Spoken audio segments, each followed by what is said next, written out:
Jamunatira Vanachari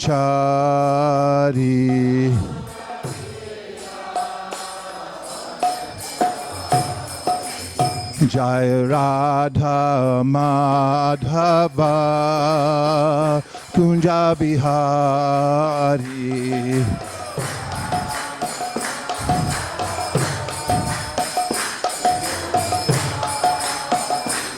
Jai Radha Madhava Kunja Bihari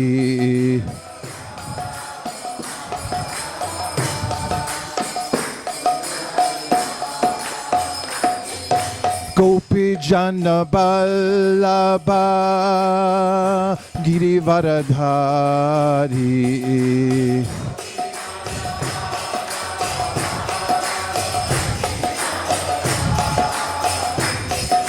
Gopi Jana Ballabha Girivaradhari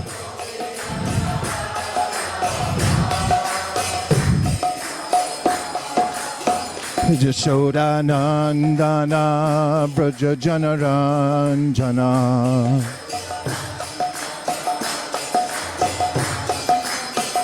Jashoda Nandana Braja Janaranjana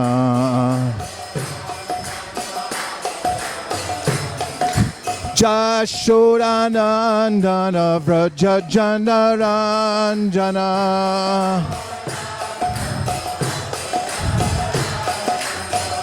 Jashodanandana Vraja Janaranjana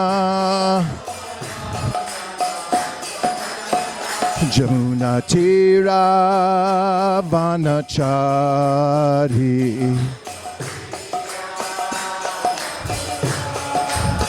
Jamuna Tira Vanachari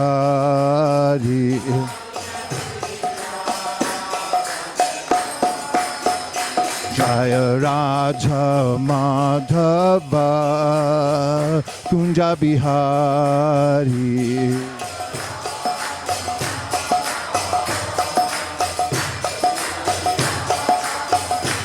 Jaya Raja Madhava Kunja Bihari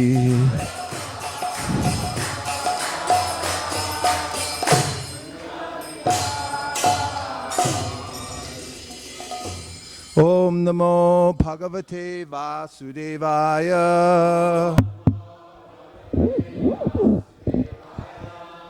Om Namo Bhagavate Vasudevaya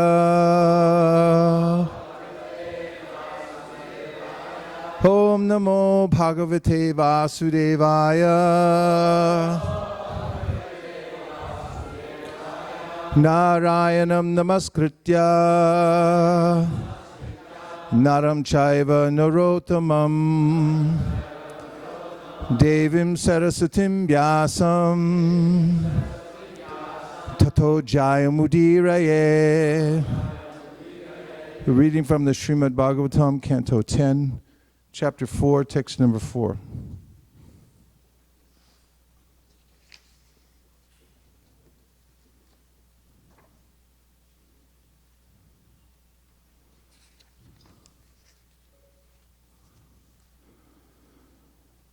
Tamaha Brataram Devi Kripana Karunam Sati Shnushneyam Tava Kalyana Striyam Mahantum Arhasi Tamaha Brataram Devi Kripana Karunam Sati Shnushyam Tava Kalyana Shnushyam Tava Kalyana Striyam Mahantum Arhasi Tamaha Prataram Devi Kripana karunam sati Shnushayam tava kalyana Striyam mahantum arhasi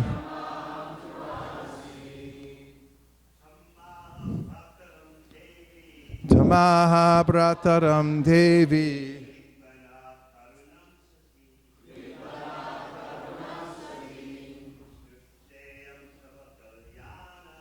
Shneyam tava kalyana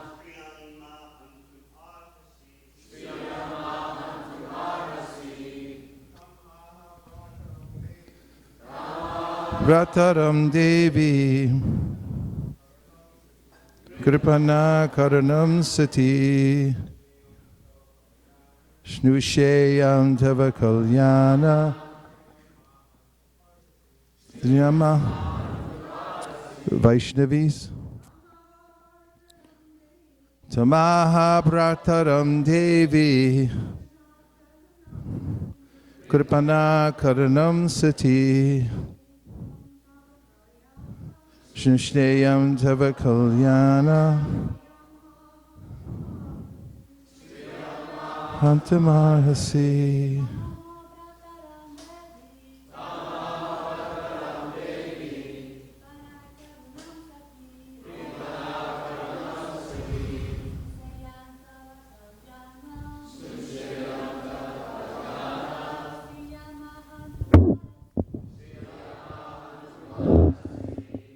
Tam unto Kamsa.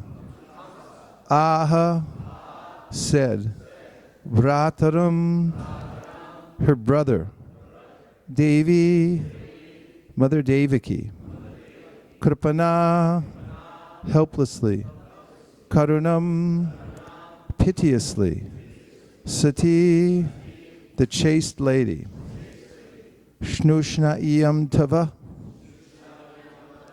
this child will be your daughter-in-law,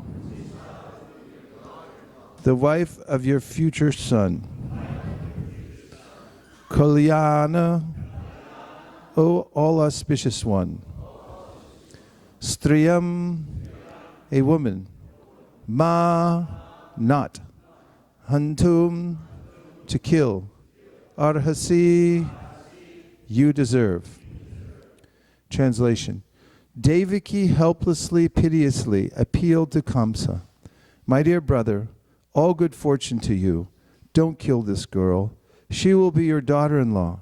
Indeed, it is unworthy of you to kill a woman. Please repeat. Devaki helplessly, piteously appealed to Kamsa. My dear brother, all good fortune unto you. Don't kill this girl. She will be your daughter-in-law. Indeed, it is unworthy of you to kill a woman. Purport by His Divine Grace A.C. Bhaktivedanta Swami Prabhupada. Srila Prabhupada Ki Jai. Kamsa had previously excused Devaki because he thought that a woman should not be killed, especially when pregnant. But now, by the influence of Maya, he was prepared to kill a woman. Not only a woman, but a small, helpless, newborn child. Devaki wanted to save her brother from this terrible, sinful act. Therefore she told him, don't be so atrocious as to kill a female child. Let there be all good fortune for you. Demons can do anything for their personal benefit, not considering what is pious or vicious. But Devaki, on the contrary, although safe because she had already given birth to her own son Krishna, was anxious to save the daughter of someone else. This was natural for her. Om Ajnana Timirandasya Jnananjana Shalakaya Chakshurun Militam Nena Tasmai Shri Gurave Namaha Shri Chaitanya Manobhishtam Stapitam Nabhutale Swayam Rupa Kadahmayam Dadati Swa Padantikam Vandeham Sri Guru Sri Yuta Padakamalam Shri Gurun Vaishnavamscha Shri Rupam Sagrajatam Sahagana Raghunatham Vitam Tam Sajivam Sadvaitam Sadvatutam Parijana Sahitam Krishna Chaitanya Devam Sri Radha Krishna Padan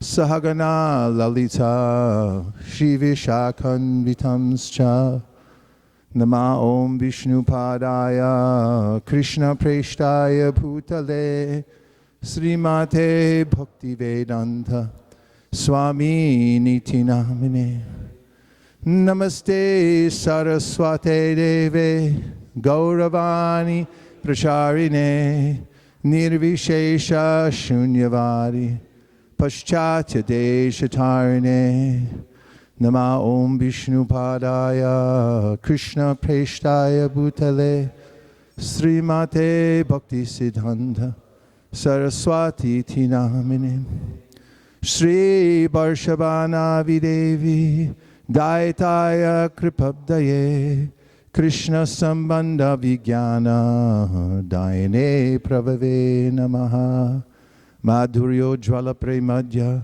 Shri Rupanuga Bhaktida Shri Gaura Karuna Shakti Vigrahaya Namostute Namaste Gauravani Shri Murtaye Dinatarine Rupanuga Virudhapa Siddhanta Dvanta Harine Namo Gaurakishoraya Sakshad Vairagya Murtaye Vipralambara Sambore Padambu Jayate Namaha Namo Bhakti Vinodaya Sakchidananda Namine Gaura Shakti Swarupaya Rupanuga Varayate Gaura Virbhava Bhomestvam Nirdesa Sajana Priya Vaishnava Sarvabhoma Shri Jagannataya Te Namaha Vancha Kalpa Tarubhyascha Kripa Sindhubhya Evacha Patitanam Pavanebhyo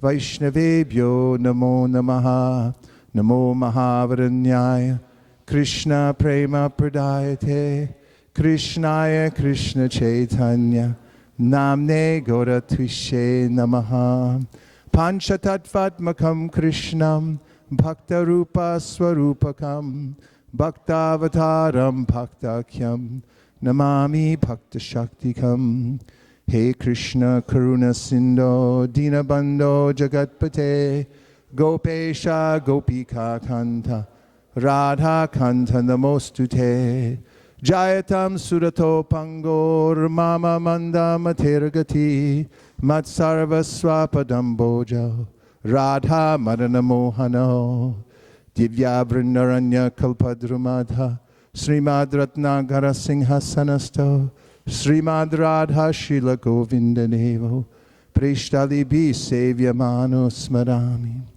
Sriman Rasarasarambhi Vamshivata Tatastita Karshan Venu Swanir Gopir Gopinatha Shri Estunaha Tapta Kanchana Gaurangi Radhe Vrindavaneshwari Vrishabhanu Sute Devi Pranamami Hari Priye Jaya Shri Krishna Chaitanya Prabhu Nityananda Shri Advaita Gadadhara Shivasari Gaura Bhakta Vrinda Hare Krishna Krishna Krishna Hare Hare Hare Rama Rama Rama Hare Hare Tamaha Brataram Devi Kripaya Karunam Sati Shnushayam Tava Kalyana Sriyam Mahantum Arhasi.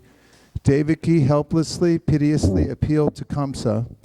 My dear brother, all good fortune unto you. Don't kill this girl. She will be your daughter-in-law. Indeed, it is unworthy of you to kill a woman.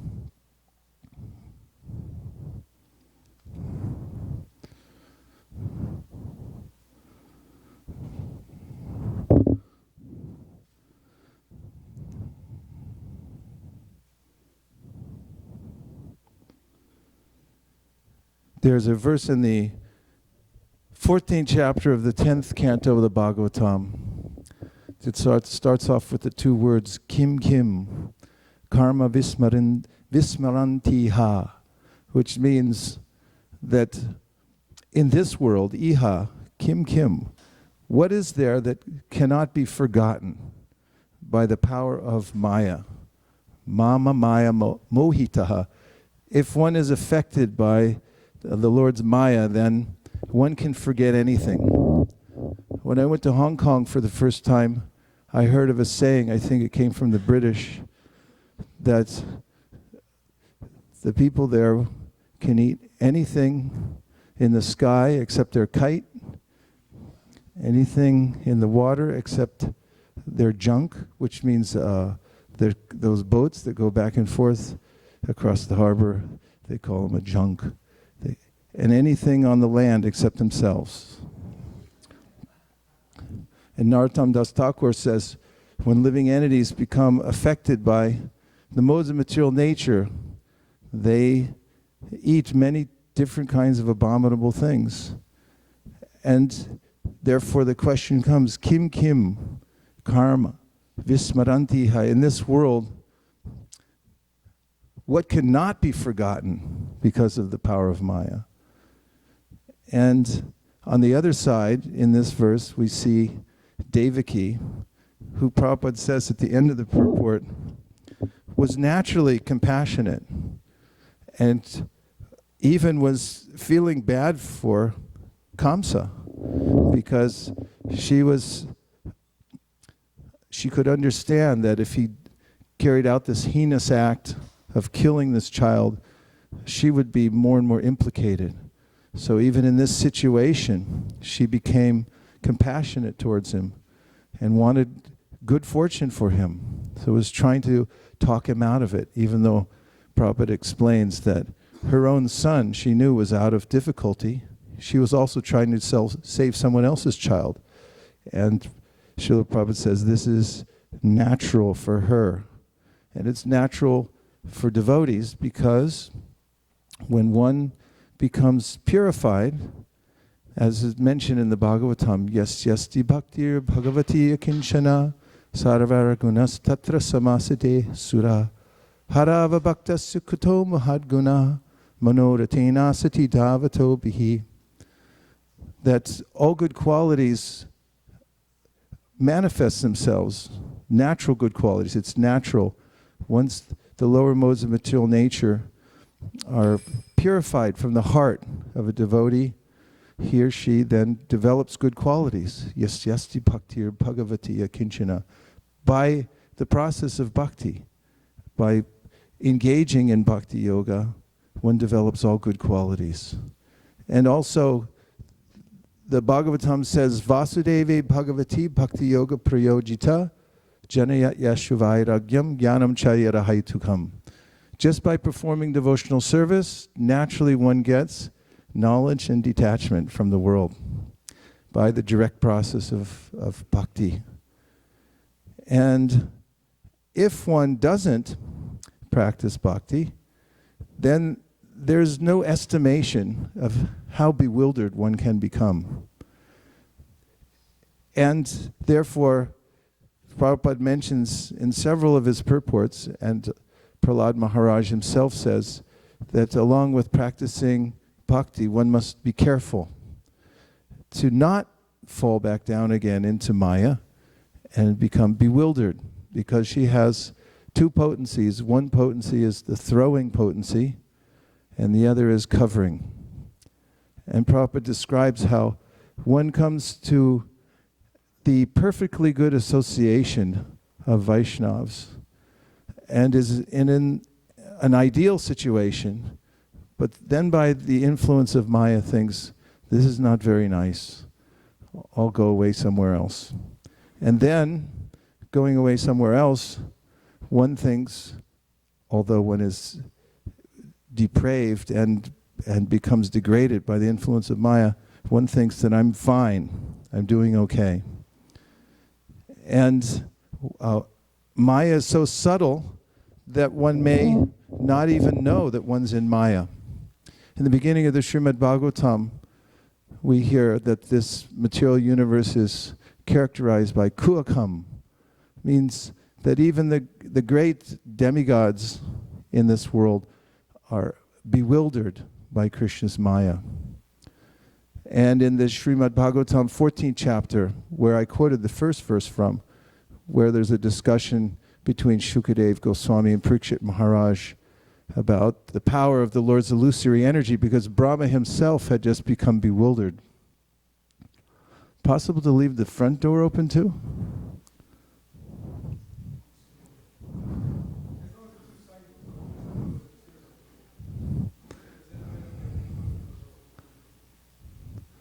Got nothing against air, right?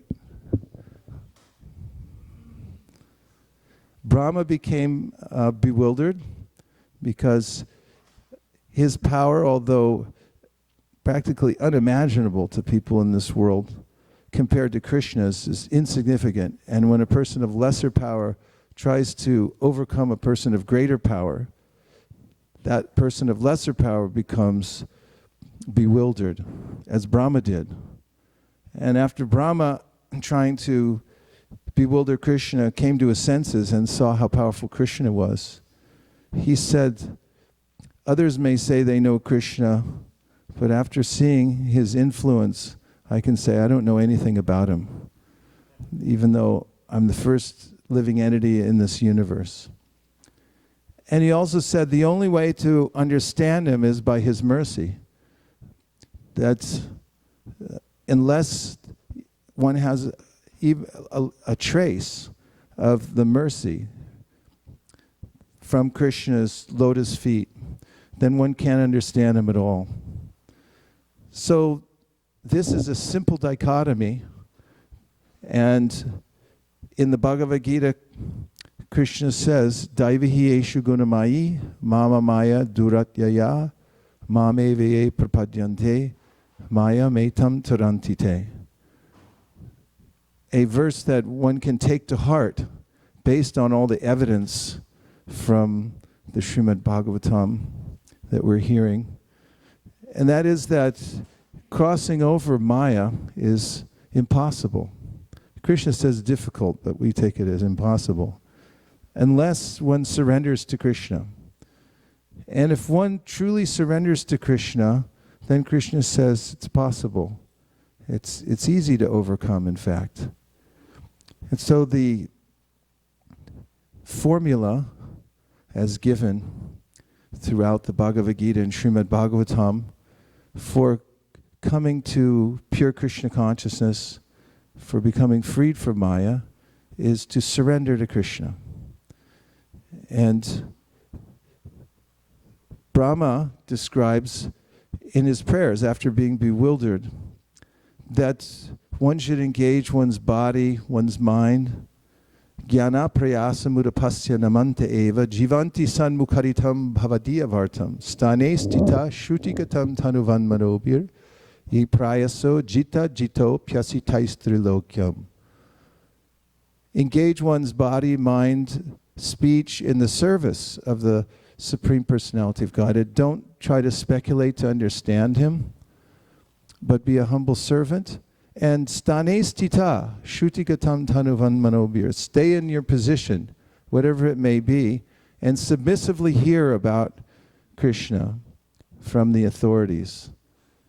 And then he says that although Krishna is unconquerable, even though his Maya is unconquerable as well, one who is in that surrendered position and hears about Krishna, stane stita shrutikatam tanuvan mano bhir ye prayaso jita jito pyasitais trilokyam. That person actually conquers Krishna. The ajita becomes jita, because one who surrenders to Krishna becomes very dear to Krishna, and Krishna becomes even submissive to his devotees. Otherwise, it's impossible to overcome Maya. Even in the story of the Brahma Vimohana Lila, even Balaram could not understand how Krishna's Maya was acting at first, because the Brahma had stolen away the cowherd boys and the calves. Krishna had recreated them. And therefore, because the boys and the calves were now direct expansions of Krishna, who went back into the village, everyone in the village was infinitely more affectionate towards them. All the parents, and Balaram noticed later that the cows, even the calves had been weaned off the cows long ago, but the cows on top of the hill ran down to greet them and were licking them as if they wanted to eat them up. They were so affectionate. Balaram began to wonder what's going on in Vrindavan. And he couldn't understand it until Krishna revealed it to him. And Srila Prabhupada explains that even Balaram, Krishna's first expansion, can't understand everything that Krishna is doing, because his Maya potency, both Mahamaya and Yoga Maya, are insurmountable. So the only position of safety in this world is taking the surrendered position, surrendering to Krishna, and taking a submissive position. And then, as I mentioned before, and now I just remembered the verse, Brahma says, Atapite deva padam bhujatvaya prasada leshanugrahita evahi janati tatvam bhagavan mahimno nachanya eko picharam bachinvan. And that is, Brahma says, if you can get just a trace of mercy from the Supreme Personality of Godhead, from his lotus feet, then you can understand him. But without that, you can go on for many, many lifetimes trying in many ways, and you won't understand anything about him at all. So in essence, there's a simplicity to bhakti that's missed in all other practices. And it's natural for living entities to follow a leader. And Krishna is the best leader. He's the Supreme Personality of Godhead. And therefore, the Krishna Consciousness movement means showing everybody in the world the Supreme Personality of Godhead, of what he looks like, and explaining the process of how to surrender to him. And actually, people are inclined towards it because they're inclined to surrender somewhere, because that's the nature of the living entity, being tiny. And given the right information, people can actually direct their intelligence and their hearts towards the process of surrender to Krishna in their own way. And even Krishna from within the heart will guide them. As Krishna says in the Bhagavad Gita, I'm there within the heart, and I direct the living entity who has some sincerity about finding me. I'm always impressed by how Gajendra, even though Prabhupada says he was a big fatty animal and he's an elephant, because he was in distress, he called out, and at the time, he didn't know who he was calling out to. He was just sincerely calling for help. And the demigods listened to his prayers, and they thought, these aren't for us, these are for the Supreme. And Krishna went and saved him.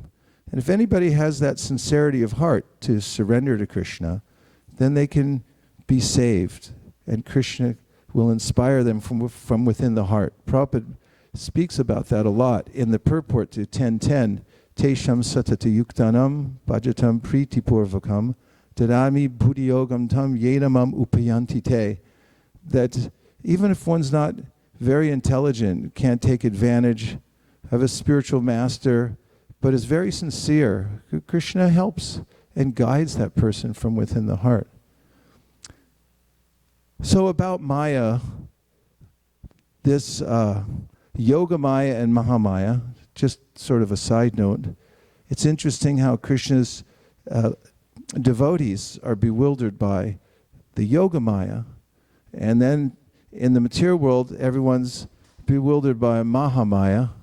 As explained in the Bhagavatam, there are three categories, major potencies: the Hladini Shakti, Samvit, and Sandhini Shaktis in the spiritual world, through which Krishna's various pastimes go on and the backdrop for his pastimes go on. And the material world, being a perverted reflection of the spiritual world, then has these same energies, only they become retrograde, and they appear as sattva, rajas, and tamas. And the bewildering potency then affects the living entities in this world. However, proximity, being in the material energy, doesn't mean that you have to be bewildered by it.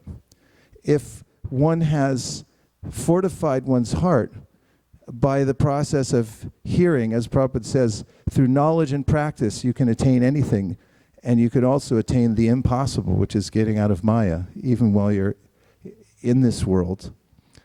That you can be unaffected by Maya, even when you're in the midst of the most disturbing circumstances, where Maya seems to have her greatest stronghold. There's a very interesting sequence in the third canto of the Srimad Bhagavatam, when Vidura is at home and gets into an argument with Duryodhana, who was an enemy of the Pandavas, and he was criticizing, not just criticizing, but threatening to kill Vidura, because Vidura was a friend of the Pandavas. These kinds of things come up sometimes. People get at odds with one another. However, in this situation, Srila Prabhupada explains how Duryodhana was affected by Mahamaya at the same time that Vidura was being affected by Yogamaya. Because Duryodhana, who was on the wrong side of the issue, just became angry and overwhelmed, whereas Vidura suddenly realized that he had an opportunity to completely break off his ties with the family, which is not easy to do. It takes a long time to get free from these kinds of things. Even the Goswamis, I heard this morning, Prabhupada was described how Sanatana Goswami, he did his due diligence to go back, make sure that his family was taken care of before he went and surrendered to Lord Chaitanya. But Vidura was waiting for this opportunity, and when he heard these harsh words from Duryodhana, he walked out of the house, and he knew within his heart that he was going to go on pilgrimage and just leave everything behind and completely absorb himself in Krishna consciousness. He's waiting for that opportunity. And then Krishna revealed it to him through his internal potency, Yogamaya. And so Prabhupada wonders at how Yogamaya and Mahamaya are working at the same time, simultaneously. So in the surrendered position, if one, for instance, takes up the order of one's spiritual master as one's life and soul, then one can remain in a surrendered position anywhere in the world and be unaffected by Maya.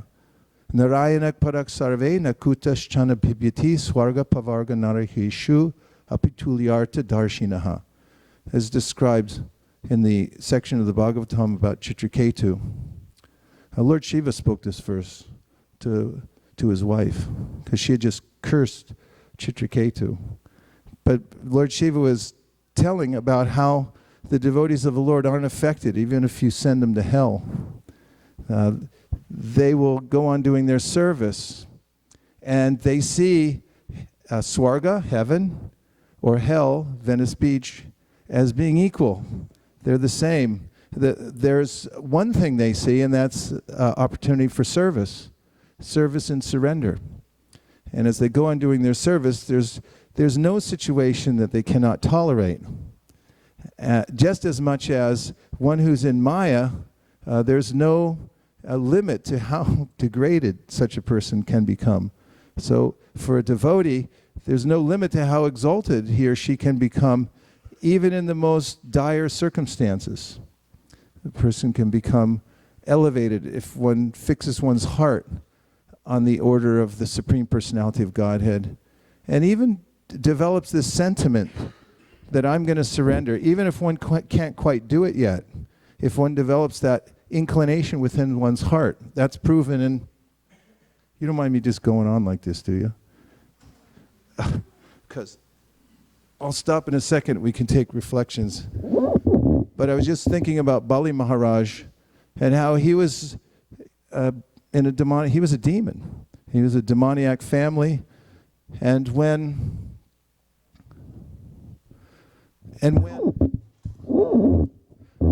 Vamandev came into the assembly of demons where Bali Maharaj was performing the sacrifice, within Bali Maharaj's heart, he was attracted to the Supreme Personality of Godhead, and he wanted to surrender, but the circumstances were not favorable at the time, because he was surrounded by all his demoniac friends. He was doing a yajna, and so it would have been unbecoming for him to suddenly surrender to the Lord, but that was his intention within the heart. And later on, Shukadeva Goswami says that the demigods were surprised by how much mercy Bali Maharaj got, Parikshit Maharaj was, and Shukadeva Goswami explained that because Krishna is Bhavagrahi Janardhan, he knows what the feeling is in the heart of the devotee, and therefore he rewarded Bali Maharaj so much because his inclination was to surrender to him. And even as one goes through one's life, that sentiment for surrender to Krishna will save one in all circumstances. Swapadamulam bhajata priyasya taktanya bhavesha hare priyasaha vikarma yachchot patitam katanchid dhunoti sarvam hridi sanivishta. Karbhajana Muni says in the Srimad Bhagavatam that if one is in this surrendered position, he's very dear to Krishna. Swapadamulam bhajata priyasya tyaktanya bhavasya. The bhava of the surrendered devotee is to give up everything for Krishna. Tyaktanya bhavasya hare, for Hari. Priyasaha, therefore he's dear to Hari. And then vikarma yachchot patitam katanchid. If he makes a misstep, if he falls into vikarma somehow or other while he's performing devotional service, because he's in the mood of surrender, then dhunoti sarvam hridi sanivishtaha. Krishna purifies his heart. He simply keeps going with the process of devotional service because Krishna has personally entered that devotee's heart. He will rectify whatever difficult situation the devotee has created for himself by this vikarma. So I was just thinking of the difference in this verse between Devaki, who is mentioned here as naturally compassionate towards Kamsa, and Kamsa, who is unlimitedly depraved in his quest for killing everybody who might get in his way of sense gratification. And so, just a final word about Kamsa. Earlier, as you all read, because you're reading this progressively, Kamsa is the icon for fear, Prabhupada says. And one has to overcome this fear of Kamsa, who represents the fearsome condition of the material world, by surrendering, and also by overcoming the various anartas that hold us back. And the other 6 children that were born to Devaki before Krishna appeared were called the Shadgarbha Asuras. Garbha Asura means the demons born in the womb of Devaki. And they represent Kama, Krodha, Lobha, Moha, Mada, Matsarya. Dangerous, these enemies that hold us back from actually surrendering to Krishna. Like Matsarya is envy, as an example, and Jiva Goswami defines envy as the inability to tolerate the eminence of another. Even of devotees, one can't appreciate their good qualities. So one can't advance without ridding oneself of these various asuras. So the killing of these Shadgarbha asuras is indicative, Prabhupada said, of how one must surrender and then painstakingly go through the process of devotional service to remove these various obstacles on our path so that we can become completely free from any of the anomalies that cover our devotion to Krishna. And now let's take some reflections or some inspiration of a new direction to go, because we have a few minutes. First start with anything that you heard so far that stuck in your mind that we can expand upon. And Rameshwar Prabhu has his hand up. Hare Krishna, thank you very much for that class. When I first heard this verse, immediately I started thinking, okay, Kansa is killing this baby. And this is 5,000 years ago. And now, here we are, and in America, which has become now the most degraded place practically on earth. If you try to give birth, there's a 50% chance that your loving parents will kill you before you emerge from the womb. So look how things have progressed. And Prabhupada predicted that as this Kali Yuga gets much worse, the demonic nature of people will be so bad that they will consider abortion to be a wonderful activity because it will be one of their most tasty foodstuffs. Prabhupada predicted that. We cannot even imagine what the future of Kali Yuga is. So, our movement is supposed to try to stop this. For 10,000 years, we're supposed to create this golden age. And I was thinking, this godlessness is stopped by the Sankirtan Jagga. It is the only thing in this Kali Yuga that can awaken godly feelings in the heart. Prabhupada credited mass book distribution for bringing down godless communism. And the same thing could happen with this godless abortion. If we go back to, or not go back, we are there, but if we push mass book distribution, the atmosphere of the world will become so spiritualized that godly sentiments can awaken in people.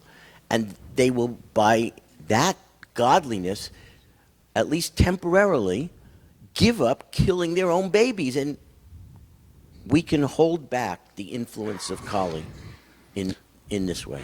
I don't know of anything else except this type of jagya that can hold back Kali Yuga and awaken godliness.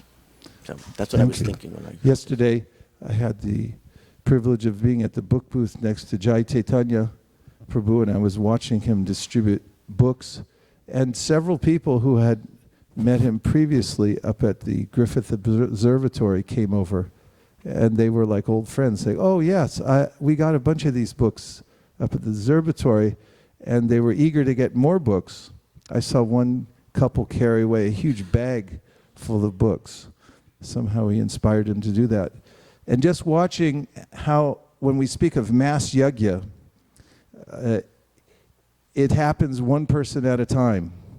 A lot of people, each doing a little bit, or each doing as much as they can.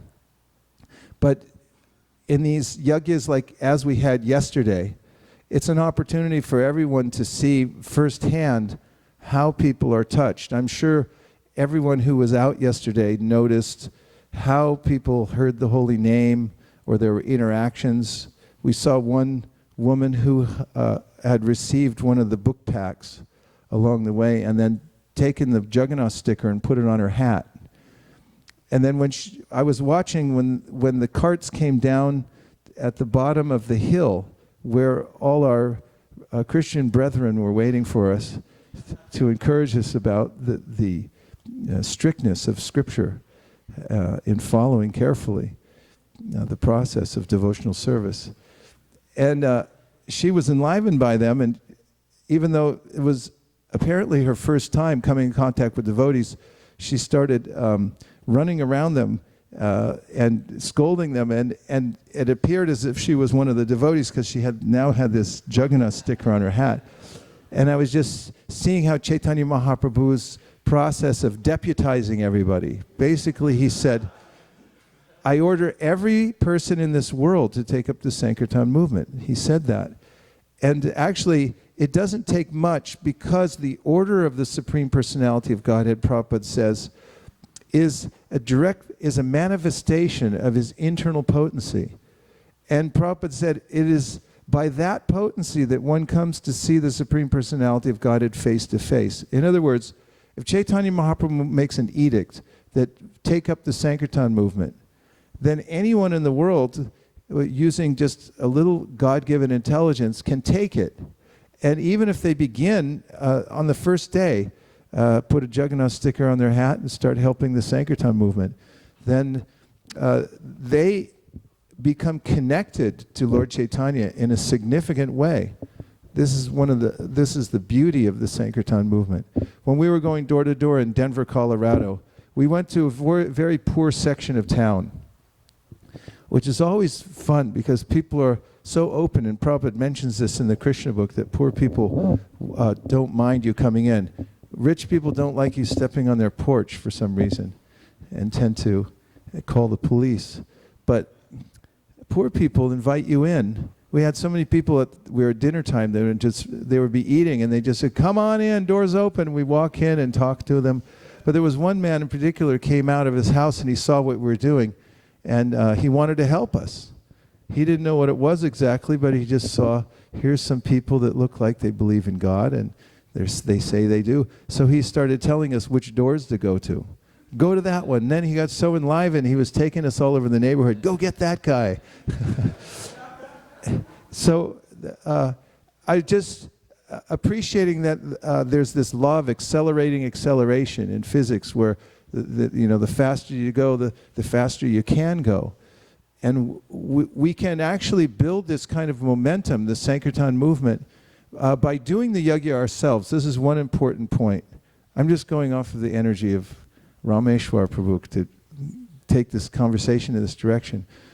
But just that it's altogether possible, I was thinking about this yesterday, to make this a significant impact on the world through the distribution of Krishna consciousness, especially through literature. Because literature, as Prabhupada said, penetrates very deeply. We dropped a lot of bombs yesterday, and they go off in all different directions. People carry them away rather innocently, not knowing exactly what they're transporting. And they take them home, and they end up going into people's homes and into their cars and so forth. But then, if you see directly what happens, the several people I noticed who had already gotten books from Jai Chaitanya up at his booth had then come back and seemed enlivened to go the next step, get cookbooks, and they were asking more questions and so forth. Vijay Prabhu, you had a point. Please go ahead. Yeah, a little reflection. Rameshwar Prabhu mentioned how mass book distribution is very important in our society. And in Silicon Valley, they have an incredible mass book distribution program going up there. Generally, the temples where they're doing big in book distribution, there's devotees living in the temple. ISKCON of Silicon Valley, they're the number 3 temple in the country, and not one person lives in the temple. They have about 200 book distributors there that go out regularly, and they're the number 3 temple in the country last year. And every year we have a book distribution award ceremony in Mayapur. And Vaisesika Prabhu was there, but he left early. So we give out awards for temples that are very exemplary, and this is the 3rd place award for... Well, that's going to get me fired up, 3rd place. With 98,600 book points in ISKCON of Silicon Valley.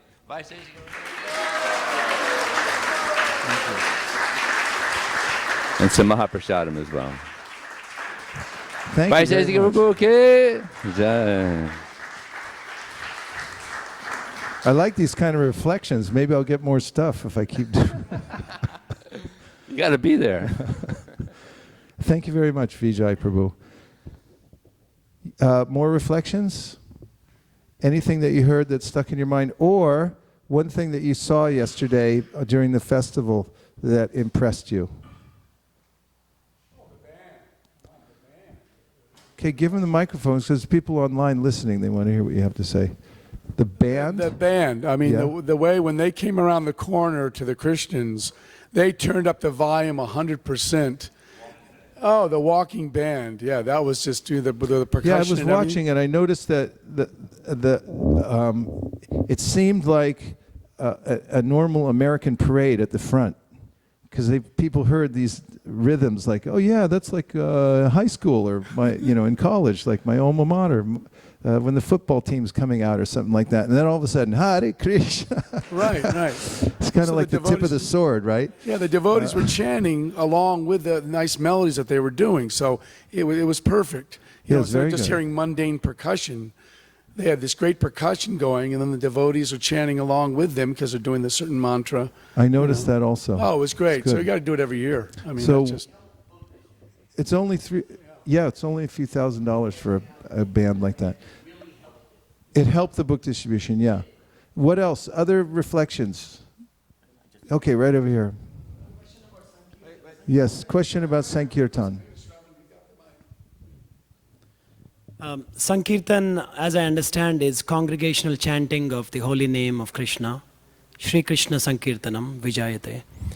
So I was wondering how, book distribution became Sankirtan.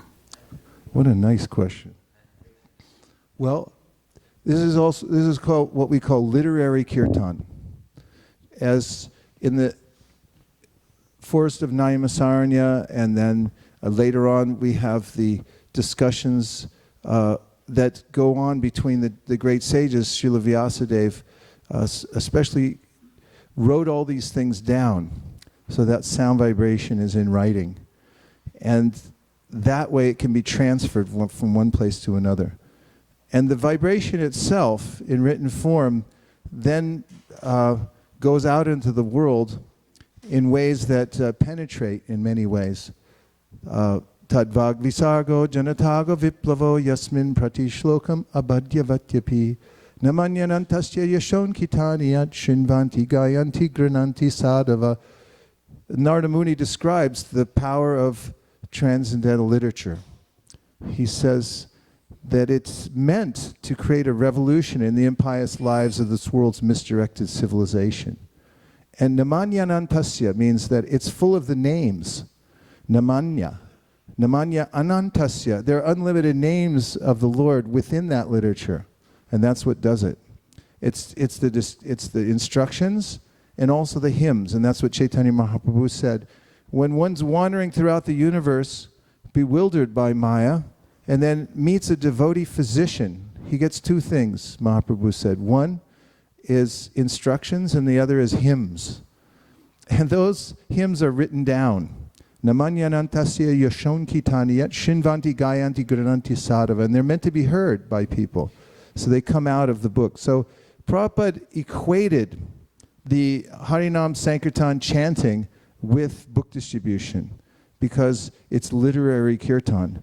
And when questioned, given this exact same question, Prabhupada wrote about it in detail. He said they're the same. Why differentiate between the two?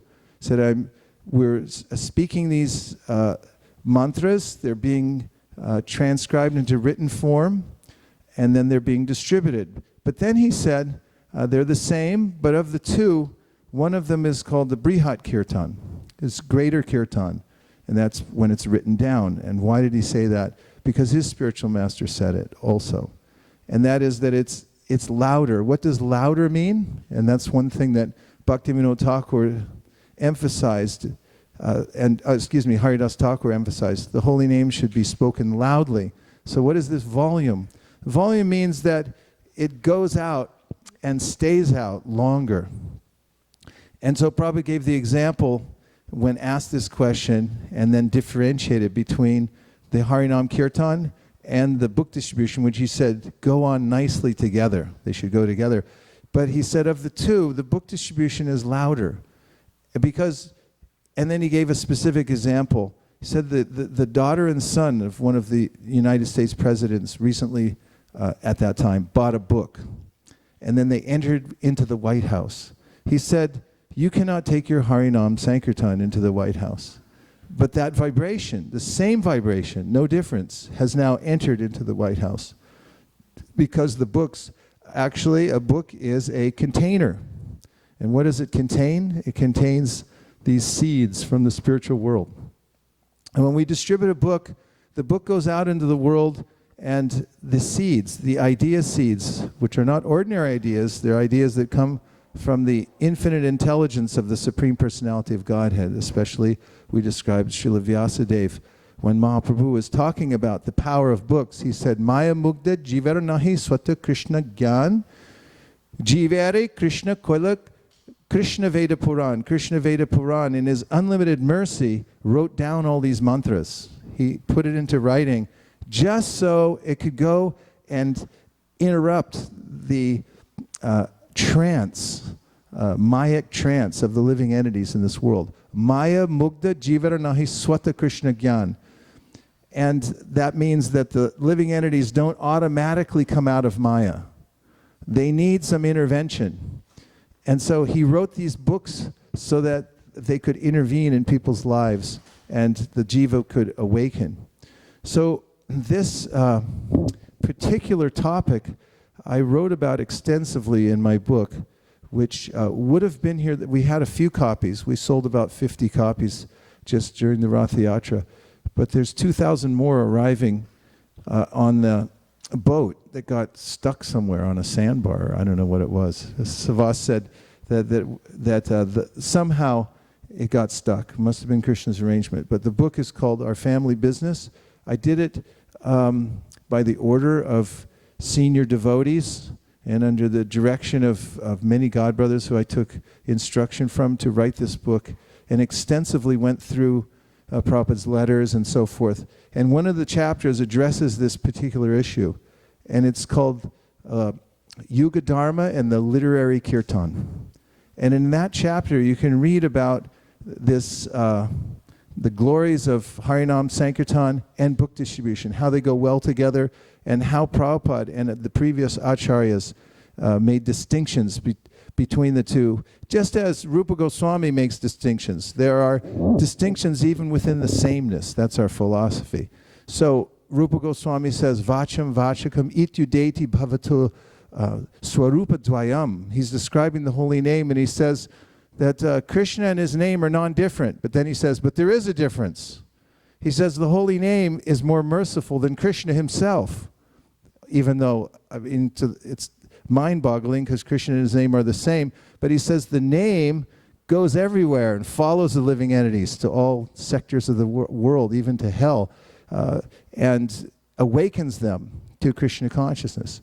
So in the same way, there's no difference between Harinam Sankirtan and transcendental book distribution, except that the book distribution is louder, and it penetrates deeper, and it hangs around a lot longer.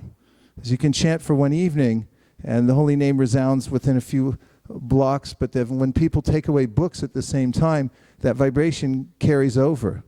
And as Prabhupada once said, when we were being challenged very strenuously, the Krishna consciousness movement, people were accusing the devotees of brainwashing. First of all, Prabhupada says they didn't have a brain to wash. But then he said, brainwashing is good because what's wrong with washing your brain? But then he said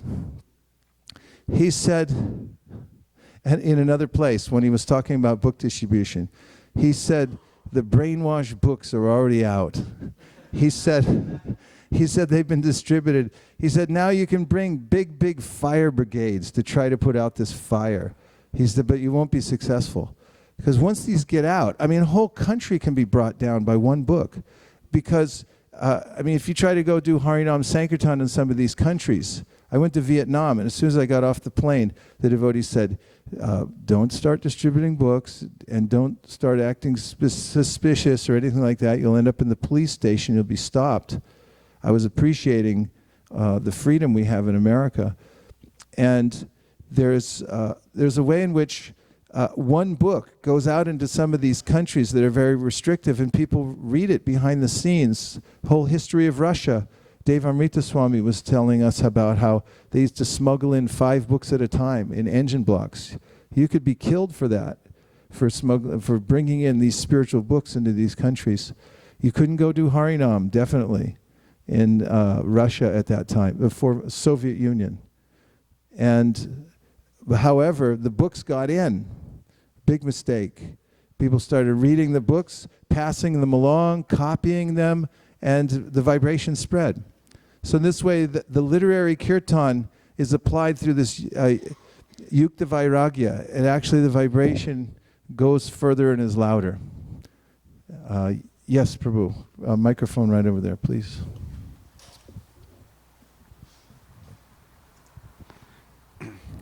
Hare Krishna. So, Prabhu, of course, devotees who know me know I fully support and agree with these points you're making. Just for the sake of, for being devil's advocate, to make a compare and contrast here, I'd like to contrast something, though, with Harinam, the power of Harinam Sankirtan, that sometimes book distribution doesn't have, if it's all right. For example, we sometimes we all know if we're distributing books, they don't always read them, and or they even occasionally they leave them behind after taking them, and on the other hand, with the Harinam Sankirtan, although it can't go into the White House or places like that, or in certain countries like Vietnam, on the other hand, when if you have the Harinam Sankirtan party and you're just chanting, then whether people, including the people who would not take the book or would not give the donation, but they all get to hear the holy name. So in that sense, it seems in some regards the Harinam Sankirtan can be more potent.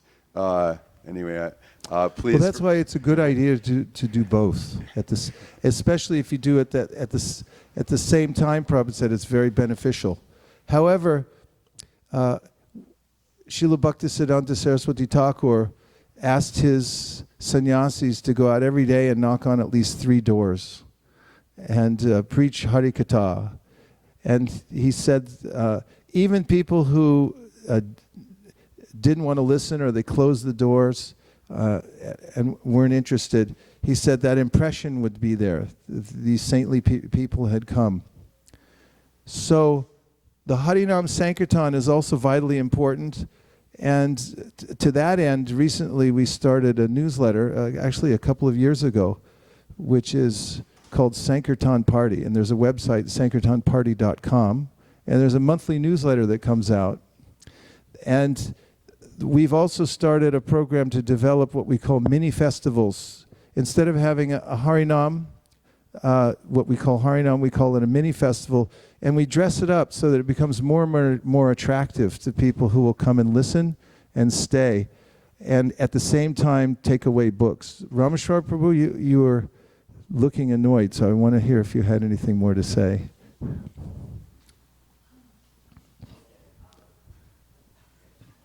I know you do. So.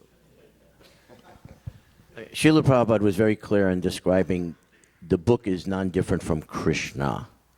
It's like having Krishna in your hand. So Prabhupada said if they read one page, if they read one line, if they read one word, they can be saved. Then he said, if they even touch the book, which is non-different from Krishna, they can be saved.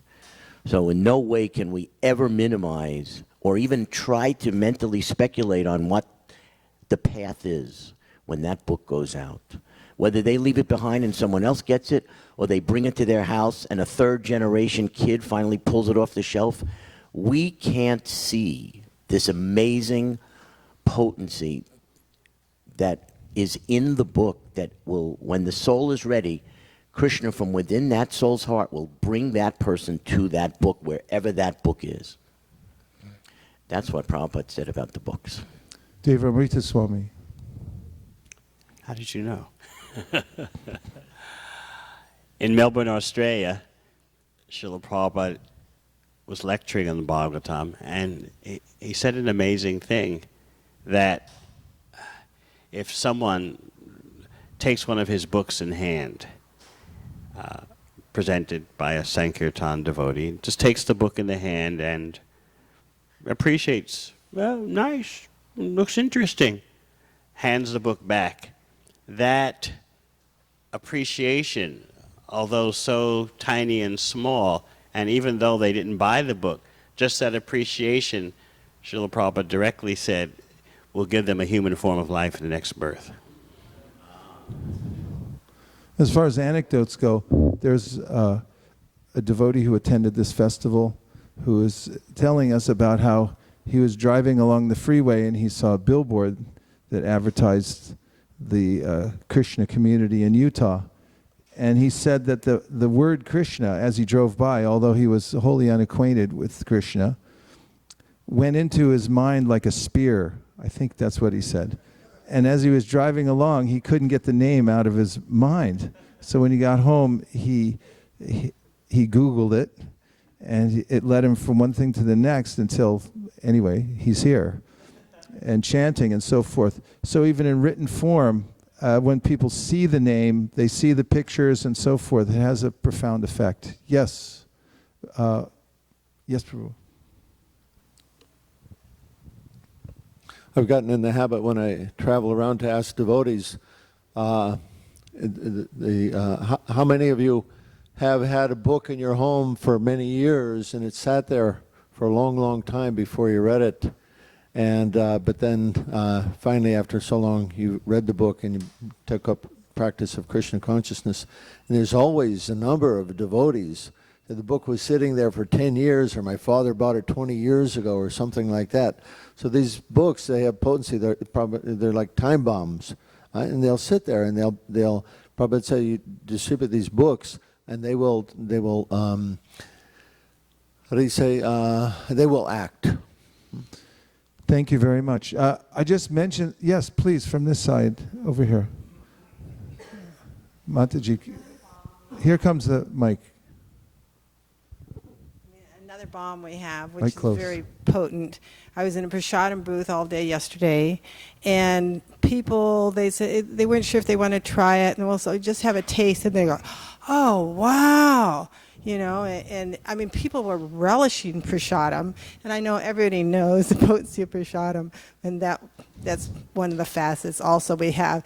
And people wanted the recipes, and anyway, it was huge success. I noticed that also. I spent some time over near the free feast booth, and I was especially touched by seeing a couple of men who looked particularly downtrodden. And they were practically devouring a couple of plates of the free feast.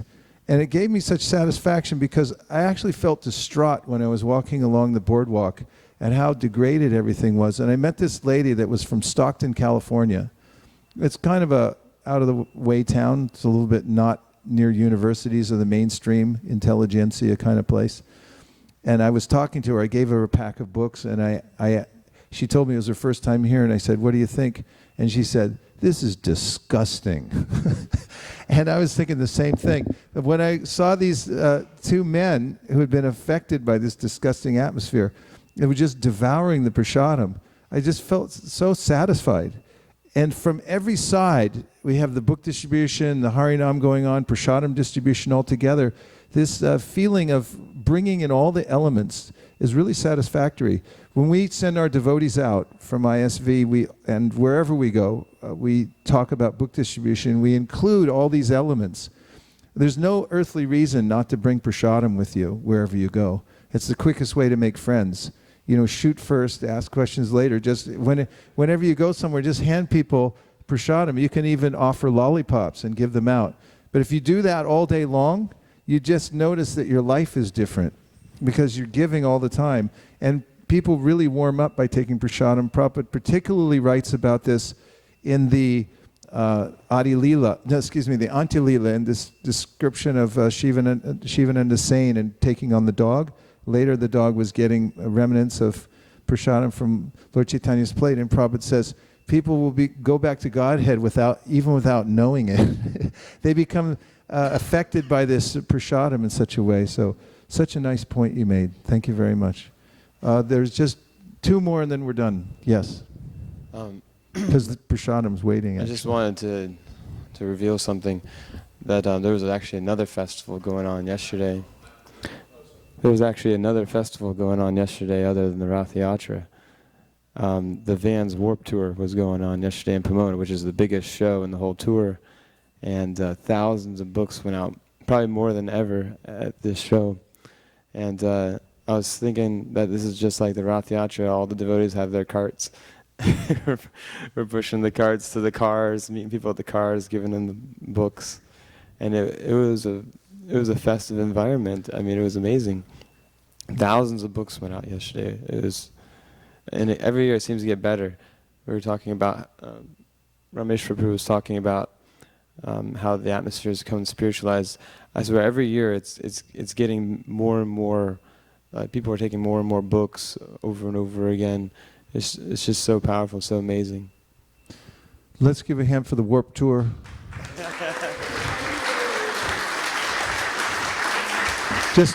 I like the analogy about the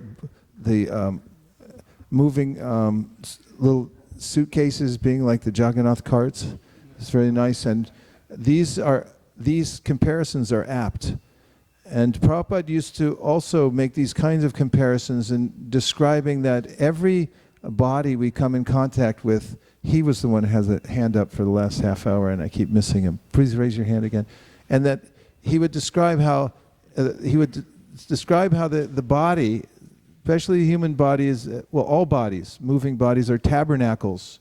In religious context, the tabernacle is a mobile altar which keeps the essence. The deity is inside, and you can put it anywhere. Nomadic tribes would take their tabernacle, they'd move it around. So this body is described, Prabhupada uses the word tabernacle.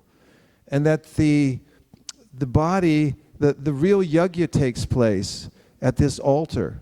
When we approach people here and there, wherever we go around the world, and we give them transcendental knowledge, it lights that fire within their heart through which they can actually come to Krishna consciousness. And interesting, another comparison, analogy about carrying books. In the Shastra it is said, Tad vignanartam sagurum eva bigachet samitpani srotriam brahmanishtam. One should approach a spiritual master with firewood in one's hand, because the spiritual master would be a pandit, scholar, and do yajna every day in the previous ages, and light a fire and offer oblations in the fire, swaha. And Krishna and Sudama also showed this example, that one has to be submissive to the spiritual master to carry firewood. They got lost in the forest. Almost done. And that same firewood carrying spirit is carried out by carrying these books. Why? What are books made out of? Paper. Where does paper come from? Trees. The point is, it's the same wood, but it's transformed into a form that we can carry out from one person to the next, and give them light the fire on that altar, the fire of knowledge in their heart.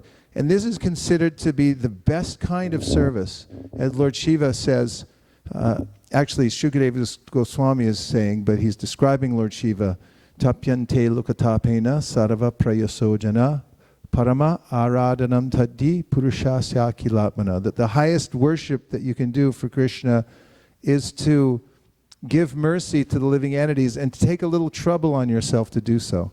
Okay, now promise the last point. Yes. Just a small delicate point. Yesterday, I've been in the last moment when the Lord Jagannath, he arrived to the park. Hold that right next to your mouth so we can hear. Lord Jagannath, when they arrived to the last point, they've been delicate point, something like maybe all the world is looking to the Rath Yatra now, where they happen maybe every year they happen. So it's, Lord Jagannath, they arrived there, then they being like Archita there, being alone and self with one lady maybe. And then no devotees there alone. Then 2, 3 devotees only just down, and one gentleman, Indian devotee, he been praying mantras to Lord Jagannath alone. Then they look like unsafety Lord Jagannath there, and mostly maybe every devotee has been busy after being in the crowd with the procession, but nobody been there alone. So the Lord Jagannath being look like lonely there, and then they being unsafety. They can happen with those situations now in the world is going to happen. So maybe for the next, we must to be careful, and then We definitely must be careful, protect the deity. Also, were you done? And then also we saw also when we carrying to the deities, there being just few healthy devotees there. Almost Lord Balaram they fell, even the crown they fall. Maybe there's already in the TV something on the website. There's already the things, the small details things. Sometimes they criticize. Well, when you go to Jagannath Puri for the Rath Yatra, which I've done, and you watch when the deities come out, they're gigantic. There's about 40 strong men around the deities moving them, especially Balaram. Takes about an hour to get on his cart. Yeah. Balaram comes out last, and it's very difficult to get him up there. He comes out first. He comes out first because he's plowing the way for everyone else. As he comes out, he looks like he's intoxicated, and the Pandits can barely handle him. And I watched. It was actually hard to watch because he'd go up this plank to get on the cart, and then he'd fall back, and everyone would gasp. And then he didn't fall back all the way, but they go all the way back down the plank. They'd try again, and it takes a long time to get Balaram on there. And even ornaments would fall off and so forth, because when he comes out for procession, it's his pastime. So with crowns moving around, pujaris moving the deities up and things like that, it's a little different circumstance than we see inside the temple. Your point, however, is well taken. The deity should be protected. However, as Prabhupada mentioned, even when we were in 340 West 55th Street, there were about 200 devotees living inside. And Prabhupada at intervals would say that everybody should go out, one person can stay back and take care of the deities. And Krishna's not lonely when all the devotees go out. He's actually happy. Prabhupada was definitely happy to have the devotees go out. There were controversies about this, but Prabhupada settled them in very clear terms. That the mood should be really that we're going out representing the deity, bringing people closer to the deity. And when that happens, and there's a sparse crew here for the sake of preaching, not for the sake of laziness, but for preaching, then the deity actually becomes more pleased because we're out there. So the festival in which everyone's engaged in preaching and the deity is alone watching, that's the greatest pleasure for the deity, to see the devotees here, there, and everywhere giving Krishna consciousness to others, even though there may be one dedicated, very exalted pujari taking care. But I really like the spirit of your points. And we do have to end, otherwise I'll be lynched later. Thank you very much. Vanchakalpadurubhascha kripasanabhevacha patitanam pavanibhyo vaishnavebhyo namo namaha gopremanande Nitai Gaura Haribol Haribol Haribol Nitai Gaura Haribol Nitai Gaura Haribol Haribol Haribol Nitai Gaura Haribol.